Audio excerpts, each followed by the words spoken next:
In February 1968, in Memphis, Tennessee, some 1,300 sanitation workers, members of Local 1733 of the American Federation of State, County, and Municipal Employees, began a strike. This wasn't an ordinary strike. We forged together a coalition of the religious community, the civil rights community, and the labor movement. It was a struggle for freedom, for dignity, for decency, for equality. Back in those days, we had to do this to live. The treatment that we were getting. Sometimes I just feel like tears are coming my eyes. And we just got tired. We had meetings and discussed it and said, we're going to do something about it. Said there ain't but one thing to do, is just to make our move. And you know, a man has got to have a strong mind to go out in the street, leave his job, and go out in the street. We felt like we would have to let the city know that because we were sanitation workers, we were human beings. The signs that we were carrying said that I am a man, then we was going to demand to have the same dignity and the same courtesy any other citizen of Memphis has. We are saying that we are determined to be men. We are saying that we are God's children. After a few days, we found that the strike was more than just a recognition and economic strike. It was a social struggle in this society. We talked, they didn't listen. Management and the establishment here wanted no relationship with unions whatsoever. The mayor particularly got completely hung up on this one issue, as that he was not going to recognize the existence of public unions. When a public official orders a group of men to get back to work and then we'll talk, and treats them as though they are not men, that's a racist point of view. And no matter how you dress it up in terms of whether or not a union can organize, it's still racism. For at the heart of racism is the idea that a man is not a man. We thought we had reached an understanding during a meeting of the Public Works Committee. The council will meet tomorrow. Committee Chairman Fred Davis gave us a promise. That the council recognize the union and that there'll be some form of dues checkoff for the union. We were told to meet with the council. When we got there, one of the most crude charades in the many years I've represented working people took place. When they told me there'd be an honest council meeting today, and you and I would have a chance to talk to this council, I regret I believed them. They lied to me and they lied to you. We decided to march to the Claiborne Temple. And as soon as we got out there, some of the police officers, not all of them, began hassling some of our folks. And I remember intervening and promised them faithfully that these men did not believe in violence, that the union did not believe in violence. We started a march, and we moved down there, and police cars we used to harass us and push us around, and this was a turning point.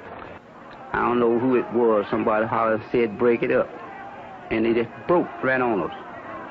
And honest folk God in heaven, and they sprayed so much of that stuff down my collar until I could feel it look like running down my back. My eyes, they shot that stuff in both my eyes. Couldn't see nothing. We built into our planning the escalation principle in order to help momentum build. Mass meetings every night, daily marches of the workers and clergy, and then sit-ins at the City Hall, which resulted at least one time in major arrests of many of us. In the meantime, I had been talking with Dr. Martin Luther King about his support and about his coming in order to both identify the struggle with himself and to help the people in the community identify the struggle in terms of a nonviolent campaign. You are demanding that this city will respect the dignity of labor. So often we overlook the worth and the significance of those who are not in professional jobs, of those who are not in the so-called big jobs. But let me say to you tonight that whenever you are engaged in work that serves humanity and is for the building of humanity, it has dignity and it has worth. You are reminding not only Memphis, but you are reminding the nation that it is a crime for people to live in this rich nation and receive starvation wages.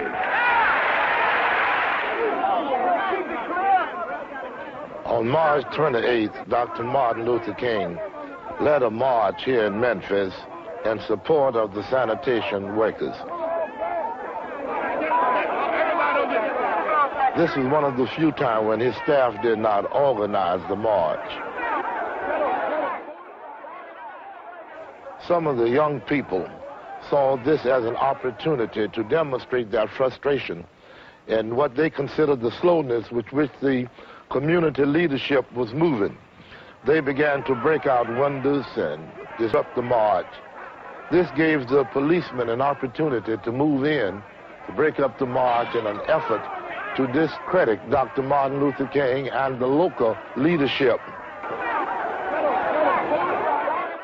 When we came back downtown the following day, really to be confronted with tanks and half-tracks and jeeps and National Guardmen with bayonets all over the place, it really sort of provided the classic kind of confrontation between striking workers with nothing more than a picket sign and really what was the might of the armed forces of this city. And it was frightening in one aspect, and where the least bit of wrong action could really have triggered a situation that would have been tragic for many people.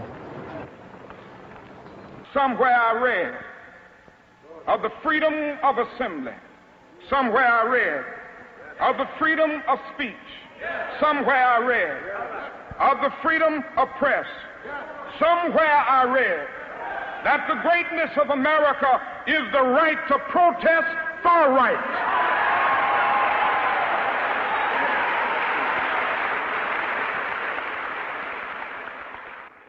At the time that I heard the news of Dr. King's death, we were still struggling to arrive at an acceptable compromise.